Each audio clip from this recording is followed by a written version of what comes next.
Chapter 5. Syme had vanished. A morning came, and he was missing from work. A few thoughtless people commented on his absence. On the next day, nobody mentioned him. On the third day, Winston went into the vestibule of the records department to look at the notice board. One of the notices carried a printed list of the members of the chess committee, of whom Syme had been one. It looked almost exactly as it had looked before. Nothing had been crossed out, but it was one name shorter. It was enough. Syme had ceased to exist. He had never existed. The weather was baking hot. In the labyrinthine ministry, the windowless, air-conditioned rooms kept their normal temperature, but outside the pavements scorched one's feet, and the stench of the tubes at the rush hours was a horror roar. The preparations for Hate Week were in full swing, and the staffs of all the ministries were working overtime. Processions, meetings, military parades, lectures, waxworks, displays, film shows, telescreen programs all had to be organized. Stands had to be erected, effigies built, slogans coined, songs written, rumors circulated, photographs faked. Julia's unit in the fiction department had been taken off the production of novels and was rushing out a series of atrocity pamphlets. Winston, in addition to his regular work, spent long periods every day in going through back files of The Times and altering and embellishing news items which were to be quoted in speeches. Late at night, when crowds of rowdy proles roamed the streets, the town had a curiously febrile air. The rocket bombs crashed of tenor than ever, and sometimes in the far distance there were enormous explosions which no one could explain, and about which there were wild rumors. The new tune, which was to be the theme song of Hate Week, the Hate Song it was called, had already been composed and was being endlessly plugged on the telescreens. It had a savage, barking rhythm which could not exactly be called music, but resembled the beating of a drum. Roared out by hundreds of voices to the tramp of marching feet, it was terrifying. The proles had taken a fancy to it, and in the midnight streets it competed with the still popular It Was Only a Hopeless Fancy. The parson's children played it at all hours of the night and day, unbearably, on a comb and a piece of toilet paper. Winston's evenings were fuller than ever. Squads of volunteers, organized by parsons, were preparing the street for Hate Week, stitching banners, painting posters, erecting flagstaffs on the roofs, and perilously slinging wires across the street for the reception of streamers. Parsons boasted that Victory Mansions alone would display 400 meters of bunting. He was in his native element and as happy as a lark. The heat and the manual work had even given him a pretext for reverting to shorts and an open shirt in the evenings.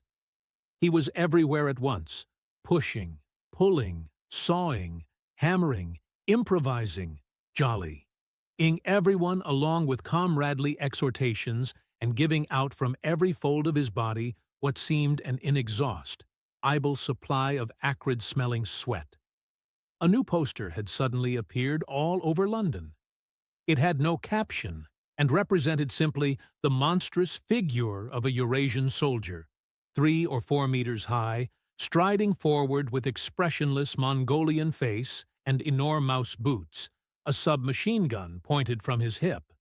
From whatever angle you looked at the poster, the muzzle of the gun, magnified by the foreshortening, seemed to be pointed straight at you.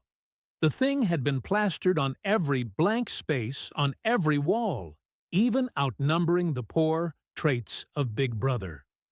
The proles, normally apathetic about the war, were being lashed into one of their periodical frenzies of patriotism. As though to harmonize with the general mood, the rocket bombs had been killing larger numbers of people than usual. One fell on a crowded film theater in Stepney, burying several hundred victims among the ruins. The whole population of the neighborhood turned out for a long, trailing funeral which went on for hours and was, in effect, an indignation meeting. Another bomb fell on a piece of waste ground, which was used as a playground, and several dozen children were blown to pieces. There were further angry demonstrations. Goldstein was burned in effigy. Hundreds of copies of the poster of the Eurasian soldier were torn down and added to the flames, and a number of shops were looted in the turmoil. Then a rumor flew round that spies were directing the rocket bombs by means of wireless waves, and an old couple who were suspected of being of foreign extraction had their house set on fire and perished of suffocation. In the room over Mr. Charrington's shop, when they could get there, Julia and Winston lay side by side on a stripped bed under the open window, naked for the sake of coolness. The rat had never come back, but the bugs had multiplied hideously in the heat. It did not seem to matter. Dirty or clean, the room was paradise. As soon as they arrived, they would sprinkle everything with pepper, bought on the black market, tear off their clothes, and make love with sweating bodies, then fall asleep and wake to find that the bugs had rallied and were massing for the counterattack. 4, 5, 6, 7 times they met during the month of June. Winston had dropped his habit of drinking gin at all hours. He seemed to have lost the need for it. He had grown fatter, his varicose ulcer had subsided, leaving only a brown stain on the skin above his ankle. His fits of coughing in the early morning had stopped. The process of life had ceased to be intolerable. He had no longer any impulse to make faces at the telescreen or shout curses at the top of his voice. Now that they had a secure hiding place, almost a home, it did not even seem a hardship that they could only meet infrequently and for a couple of hours at a time. What mattered was that the room over the junk shop should exist. To know that it was there, inviolate, was almost the same as being in it. The room was a world, a pocket of the past where extinct animals could walk. Mr. Charrington, thought Winston, was another extinct animal. He usually stopped to talk with Mr. Charrington for a few minutes on his way upstairs. The old man seemed seldom or never to go out of doors, and on the other hand to have almost no customers. He led a ghost-like existence between the tiny, dark shop and an even tinier back kitchen where he prepared his meals and which contained, among other things, an unbelievably ancient gramophone with an enormous horn. He seemed glad of the opportunity to talk. Wandering about among his worthless stock, with his long nose and thick spectacles, and his bowed shoulders in the velvet jacket, he had always vaguely the air of being a collector rather than a tradesman. With a sort of faded enthusiasm, he would finger this scrap of rubbish, or that, a china bottle stopper, the painted lid of a broken snuff-box, a pinchbeck locket containing a strand of some long-dead baby's hair, never asking that Winston should buy it, merely that he should admire it. To talk to him was like listening to the tinkling of a worn-out musical box. He had dragged out from the corners of his memory some more fragments of forgotten rhymes. There was one about 24 blackbirds, and another about a cow with a crumpled horn, and another about the death of poor Cock Robin. "It just occurred to me you might be interested," he would say, with a deprecating little laugh whenever he produced a new fragment. But he could never recall more than a few lines of any one rhyme. Both of them knew, in a way, it was never out of their minds, that what was now happening could not last long. There were times when the fact of impending death seemed as palpable as the bed they lay on, and they would cling to, gather with a sort of despairing sensuality, like a damned soul grasping at his last morsel of pleasure when the clock is within 5 minutes of striking. But there were also times when they had the illusion not only of safety, but of permanence. So long as they were actually in this room, they both felt no harm could come to them. Getting there was difficult and dangerous, but the room itself was sanctuary.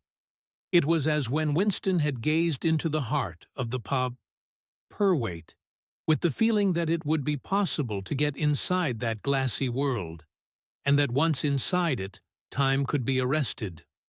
Often they gave themselves up to daydreams of escape.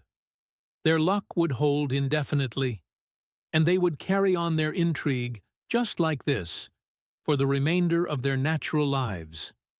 Or Catherine would die, and by subtle maneuverings, Winston and Julia would succeed in getting married. Or they would commit suicide together. Or they would disappear, alter themselves out of recognition, learn to speak with proletarian accents, get jobs in a factory, and live out their lives undetected in a backstreet. It was all nonsense, as they both knew.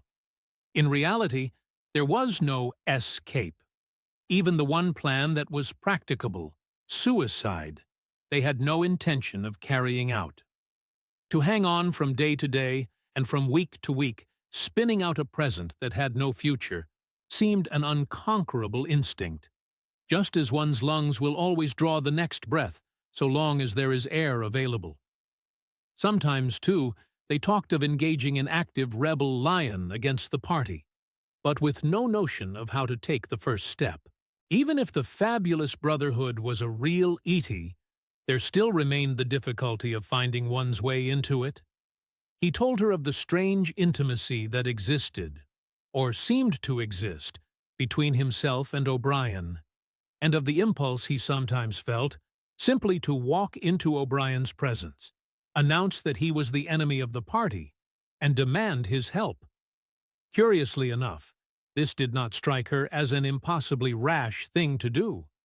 She was used to judging people by their faces, and it seemed natural to her that Winston should believe O'Brien to be trustworthy on the strength of a single flash of the eyes. Moreover, she took it for granted that everyone, or nearly everyone, secretly hated the party and would break the rules if he thought it safe to do so. But she refused to believe that widespread organized opposition existed or could exist. The tales about Goldstein and his underground army, she said, were simply a lot of rubbish which the party had invented for its own purposes and which you had to pretend to believe in. Times beyond number, at party rallies and spontaneous demonstrations, she had shouted at the top of her voice for the execution of people whose names she had never heard, and in whose supposed crimes she had not the faintest belief. When public trials were happening, she had taken her place in the detachments from the Youth League who surrounded the courts from morning to night, chanting at intervals, "Death to the traitors!" During the 2 minutes hate, she always excelled all others in shouting insults at Goldstein. Yet, she had only the dimmest idea of who Goldstein was and what doctrines he was supposed to represent.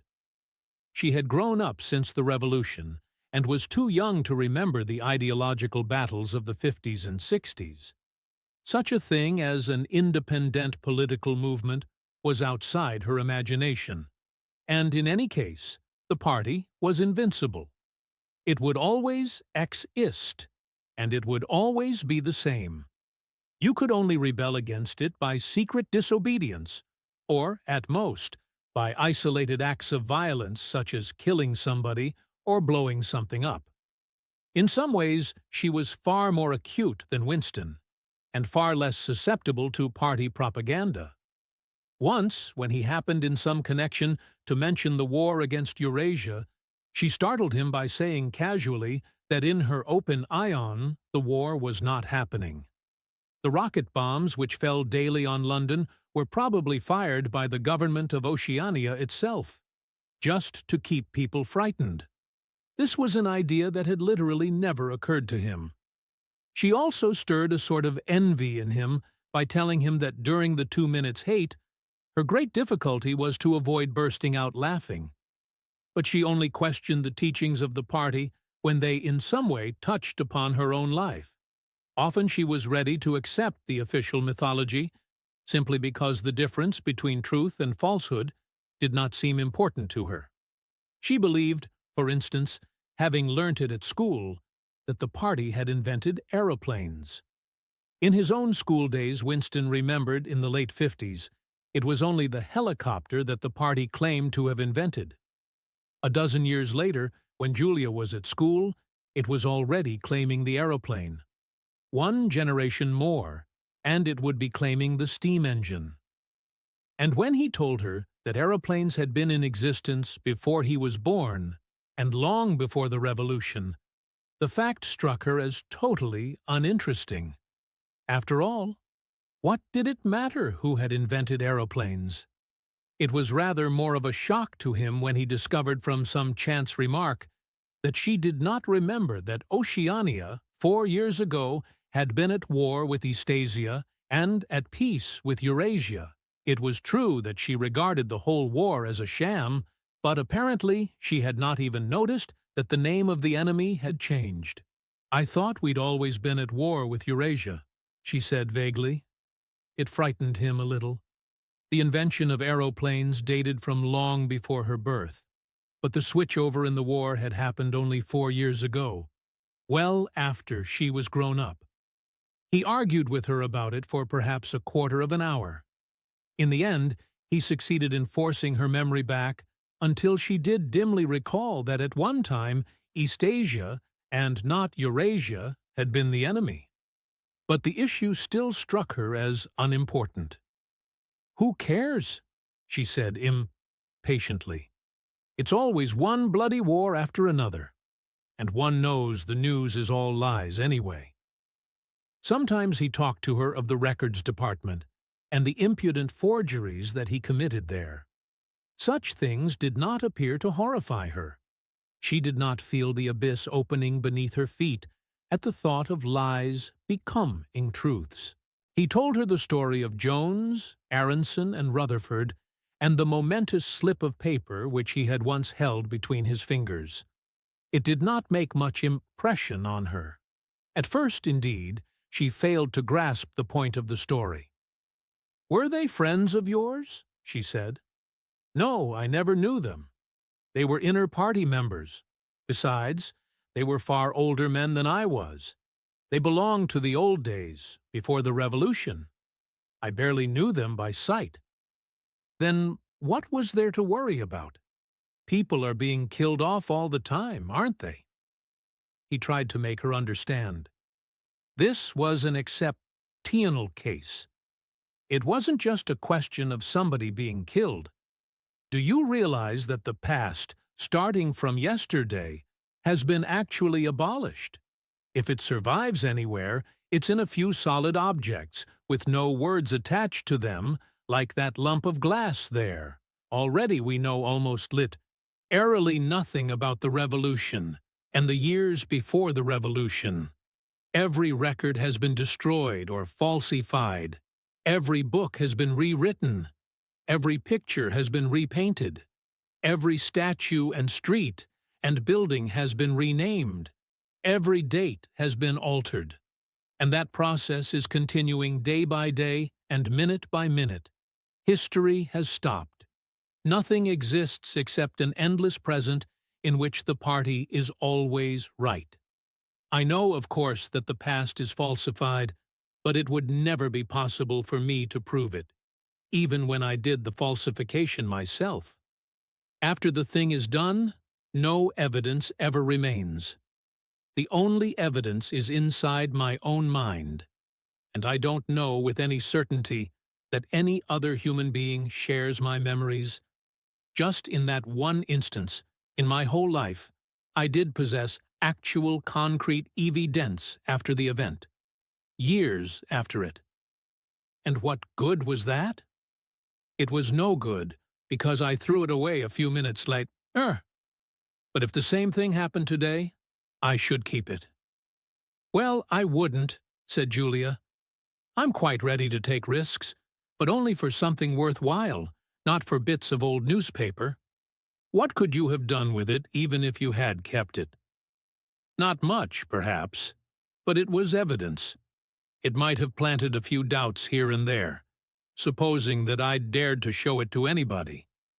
I don't imagine that we can alter anything in our own lifetime, but one can imagine little knots of resistance springing up here and there, small groups of people banding themselves together, and gradual ally growing, and even leaving a few records behind, so that the next generations can carry on where we leave off.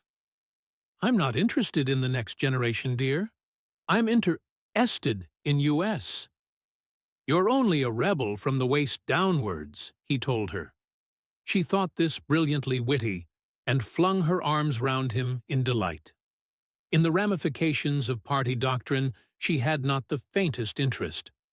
Whenever he began to talk of the principales of Ingsoc, doublethink, the mutability of the past, and the denial of objective reality, and, to use Newspeak words, she became bored and confused, and said that she never paid any attention to that kind of thing. One knew that it was all rubbish, so why let oneself be worried by it? She knew when to cheer and when to boo, and that was all one needed. If he persisted in talking of such subjects, she had a disconcerting habit of falling asleep. She was one of those people who can go to sleep at any hour and in any position. Talking to her, he realized how easy it was to present an appearance of orthodoxy, while having no grasp whatever of what orthodoxy meant. In a way, the worldview of the party imposed itself most successfully on people incapable of understanding it.